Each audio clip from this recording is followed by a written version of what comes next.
అండి, good evening all of you. Welcome to healthy diets zone channel. నేను మీ కవిత ఓంకారంని మీకోసం మరొక సరికొత్త రెసిపీతో వచ్చానన్నమాట.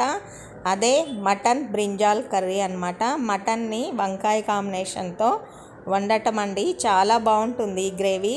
టేస్ట్ స్మెల్ రెండు అదిరిపోతుందండి. ఇది మీకోసం ఒక సండే వ్లాగ్ లాగా తీసుకొచ్చానమాట. ఈ కర్రీ వచ్చేసి చపాతీ, రాగి సంగటి, కలర్ రైస్, వైట్ రైస్ దేనిలోకైనా చాలా మంచి కాంబినేషన్ అన్నమాట. మరి ఇంకెందుకు ఆలస్యం, మనం నేరుగా వీడియోలోకి వెళ్ళిపోదాము. దీనికోసం ముందుగా మిక్సీ జార్లో ఎండు కొబ్బరి ముక్కల్ని యాడ్ చేసుకుంటున్నాను. అలాగే దాల్చిన చెక్కని యాడ్ చేసుకున్నాను. లవంగాలు, ఇవి నేను 1/2 kg కర్రీకి యాడ్ చేస్తున్నాను. మీరు ఇంకా ఎక్కువైతే ఎక్కువ క్వాంటిటీలో యాడ్ చేసుకోండి. అలాగే ఇలాచి, పసుపు, కారం, ఇవన్నీ కూడా 1 by 1 చెప్తాను. వీడియోను ఎక్కడ కూడా స్కిప్ చేసుకోకుండా చూడండి. ధనియాల పొడి, ఉప్పు రుచికి సరిపడినంత, ఇవన్నీ కలిపి మెత్తటి పౌడర్ లాగా మిక్సీ పట్టుకోవాలన్నమాట. చూసారు కదా, ఇప్పుడు పౌడర్ లాగా అయింది కదా. ఇప్పుడు ఇందులో ఒలిచిన వెల్లిపాయలు, ఉల్లిగడ్డ, కొత్తిమీర వేసి ఫైన్ పేస్ట్ లాగా గ్రైండ్ చేసుకుంటున్నానండి. ఇప్పుడు ఈ ఒక కుక్కర్ తీసుకొని అందులో ఆయిల్ 2 టేబుల్ స్పూన్ల ఆయిల్ యాడ్ చేసుకుంటున్నాను.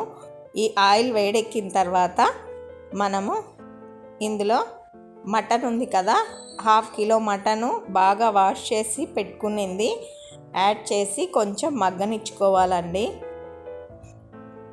మటన్ కొంచెం మగ్గిన తర్వాత ఇందులో పసుపు, ఉప్పు యాడ్ చేసుకోవాలి. ఉప్పు కొంచెం తక్కువగా యాడ్ చేసుకోవాలండి, ఎందుకంటే ఆల్రెడీ మనము ఉప్పు అనేది ఇక్కడ యాడ్ చేసుకున్నాం కదా మసాలాలో, కాబట్టి ఇక్కడ తక్కువగా యాడ్ చేసుకోండి.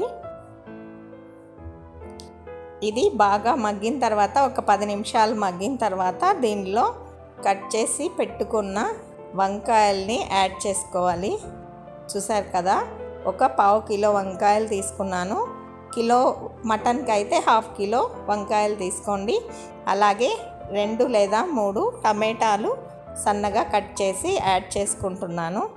దీనిలో మనం గ్రైండ్ చేసి పెట్టుకున్న పేస్ట్ ఉంది కదా, మసాలా పేస్ట్, దాన్ని యాడ్ చేసి బాగా కలుపుకోవాలన్నమాట. చాలా టేస్టీగా ఉంటుందండి. ఎలాగూ రేపు సండే కాబట్టి మీరు ఎవరైనా ప్లాన్ చేసి ఎలా ఉందో టేస్ట్ చేసి కామెంట్ బాక్స్లో పోస్ట్ చేయడం మర్చిపోవద్దండి. నేను థ్రోట్ ఇన్ఫెక్షన్ వల్ల వీడియోలు పెట్టలేకపోయానండి. ఇంకా రెగ్యులర్గా వీడియోలు అనేవి పోస్ట్ చేస్తూ ఉంటానన్నమాట. ఇది బాగా మిక్స్ చేసుకోవాలి. ఒక 5 నిమిషాలు మగ్గిన తర్వాత వాటరు యాడ్ చేసుకోవాలన్నమాట. ఈ మటన్ ఉడకడానికి ఎంత వాటర్ అయితే అవసరమవుతాయో అంత వాటర్ యాడ్ చేసుకోవాలి. ఇక్కడ నేను 1 గ్లాస్ వాటరు యాడ్ చేసుకుంటున్నాను.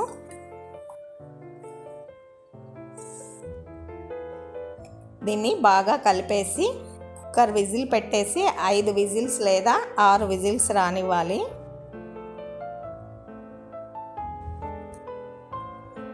ఇప్పుడు విజిల్స్ వచ్చిన తర్వాత చల్లారినది తీస్తే ఇలా ఉంటుందండి.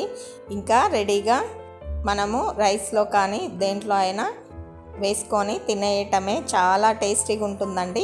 మరొక సరికొత్త రెసిపీతో మనం మళ్ళీ కలుసుకుందాము. ఈ వీడియోకి నేను ఒక 1000 లైక్స్ టార్గెట్ పెట్టుకున్నానండి. లైక్ చేయటం, కామెంట్ చేయటం, షేర్ చేయటం